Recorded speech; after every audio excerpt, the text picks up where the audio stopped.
I've always had this craving for something more, something beyond the ordinary, beyond the life I was living. Fresh out of school, armed with a cheap camera and a sense of invincibility, I was itching to prove myself as a legit paranormal investigator. I needed that one story that would put me on the map, make people actually believe me, maybe even go viral.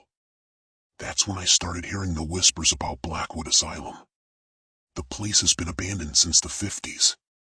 People around town won't even look in its direction, like talking about it will wake up whatever's still in there. The stories are insane, about twisted doctors, patients who never left, and the experiments that went way beyond anything ethical. Locals say the place is cursed, that anyone who steps foot in there comes back, wrong. If they come back at all. I didn't buy into the superstitions, though. I figured it was just another creepy, run-down building where people let their imaginations run wild. But the stories, the fear in people's eyes when they mentioned Blackwood, that's what hooked me. If I could get footage of something real, maybe capture voices, or even an apparition, I'd be set. This was my shot. So one night, just before midnight, I packed my bag, flashlight, EVP recorder, camera. My heart was pounding, but I told myself it was just excitement. I wasn't scared. Not really. I told myself over and over that I was going to walk in, get my proof, and leave. Simple. Just another investigation. I even laughed at the thought of those rumors. But when I pulled up to the asylum, staring up at its crumbling facade, the laughter stopped.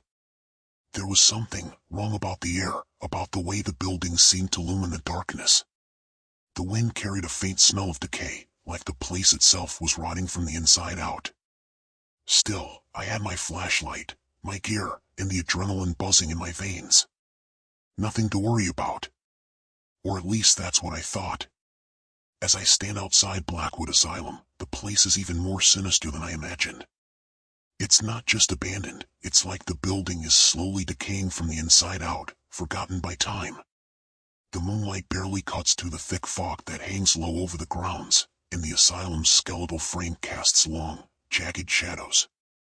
Broken windows gape like open mouths, graffiti covers the walls, and vines snake their way through cracks in the foundation. The air feels thick, almost suffocating, like the place itself is alive and watching me, waiting. Taking a deep breath, I step through the front entrance. The door groans as it swings shut behind me, and the sound echoes through the empty halls like a warning. The second it clicks shut, the temperature drops, and a heavy silence settles over everything. I can't shake the feeling that I've just crossed a line, like stepping into this place has sealed my fate. I wander through the main hall, snapping a few photos of the decaying interior, crumbling plaster, broken furniture, ceiling tiles hanging by a thread. The flashlight beam wavers, cutting through the thick dust that hangs in the air like it hasn't been disturbed in decades. Every step feels wrong. My skin tingles, like something unseen is watching from the shadows, just out of sight. Every few steps, I catch flickers of movement out of the corner of my eye. I roll around, expecting to see something, someone, but there's nothing. The air smells stale, a mix of mold, rot, and something else, something metallic, like old blood. My flashlight flickers again, and my heart skips a beat. That's when I hear it, a faint whisper, barely audible but unmistakable, coming from the end of a long, dark corridor. I freeze, my heart racing. It's the kind of sound that shouldn't exist in a place like this. But instead of running, I feel myself being pulled toward it, as if something wants me to follow, to step deeper into the asylum's heart.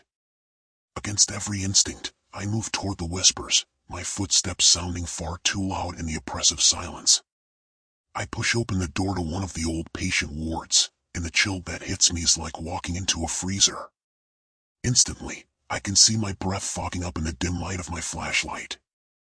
The room is a mess, beds overturned, medical instruments scattered across the floor, all rusted and covered in dust. It's like the whole place was abandoned in a hurry, left to rot.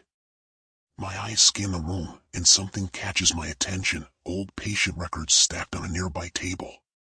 I flip one open, and the details make my stomach churn.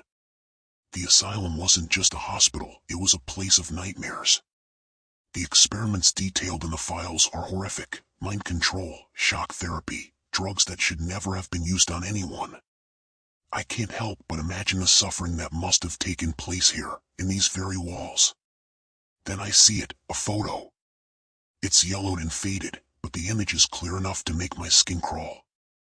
A group of doctors stand over a patient strapped to a table, their faces twisted in cruel, satisfied grins. The patient's face is blurred, but the terror is unmistakable. I drop the photo like it's burning my hand, a wave of nausea washing over me. That's when I hear it. Footsteps. But not faint or distant, no, these are right behind me. I whip around, heart slamming against my ribs, and there, in the doorway, is a figure. Pale skin stretched tight over a gaunt frame, hollow eyes, and a crooked smile that looks wrong. The figure is dressed in a tattered hospital gown, filthy and frayed. It just stands there, staring at me, its chest rising and falling like it's still breathing. My mouth goes dry, and my blood runs cold. This isn't just a spirit. This thing, whatever it is, isn't human anymore. I realize in that moment, the whispers I heard earlier, they weren't random. They were calling for me, drawing me deeper into the asylum. And now, I'm not alone. I push open the door to one of the patient wards, and it feels like I just walked into a freezer. The temperature drops so fast, I can see my breath hanging in the air like a cloud. Everything in the room is overturned, rusted beds, shattered glass, old medical instruments scattered across the floor, all covered in layers of dust. The air smells stale, like rot mixed with something metallic, and it claws at the back of my throat. I'm trying to ignore the gnawing feeling in my gut as I step further inside. That's when I see them old patient records tossed carelessly across a table. I pick one up, and as I flip through the yellowed pages, I feel a wave of nausea. The things written here, it's not medicine. It's torture. They didn't treat people here, they experimented on them. Mind control, electric shocks, injections of drugs that were never meant for human trials. The more I read, the more I feel like I'm suffocating under the weight of the horror that happened in this room. Then, I spot something else. A photo, half tucked into one of the folders. It's faded and worn, but when I pull it out, the image sends a chill straight down my spine. A group of doctors are standing over a patient who's strapped down to a table. They're grinning, wide, twisted smiles that scream cruelty. The patient's face is blurry, but the fear is clear. I drop the photo like it's burning my skin, my pulse racing in my ears. And then I hear it. Footsteps. Not faint. Not distant. They're right behind me. I spin around so fast, I almost lose my balance. My heart feels like it's about to explode. And standing there, in the doorway, is a figure. It's pale, almost translucent, with skin stretched tight over bones that make it look barely human.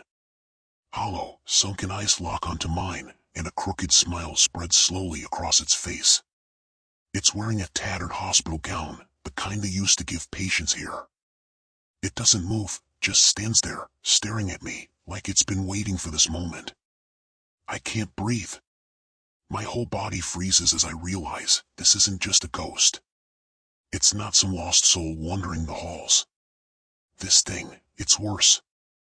The whispers I heard when I walked in, they weren't just random echoes of the past. They were calling me, drawing me in deeper, like I'm part of this place now. And I don't think it's going to let me leave. Panic surges through me like a wildfire. I have to get out. I need to get out. I don't even think, I just run, bolting for the main entrance as fast as my legs will carry me. Every step echoes off the walls, the sound swallowed by the endless halls of this nightmare. But the doors, they won't open. Every one I try is locked, the handles icy cold under my sweaty palms. I feel the walls shifting, closing in, like the asylum itself is coming alive, tightening its grip around me. My chest feels like it's about to collapse as I hear that thing behind me, its raspy, shallow breaths getting closer. I don't dare look back. My hands tremble as I try another door, throwing myself against it. Nothing. It won't budge. I feel it now, the weight of its presence creeping up behind me. It's watching, waiting. I can hear the soft scrape of its footsteps, slow, deliberate, like it knows I'm trapped. I slam my shoulder into the door again, harder this time. Open, damn it. I shout, my voice cracking with fear.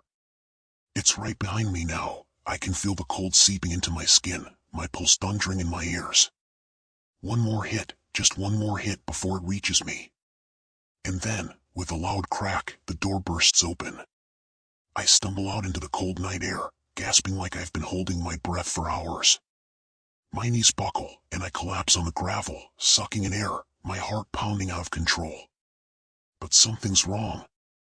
I force myself to turn back, and there it is, standing in the doorway. That same gaunt figure with hollow eyes and that twisted, crooked smile. It doesn't move. It just watches me, like it's toying with me. I want to believe it's over. That I escaped.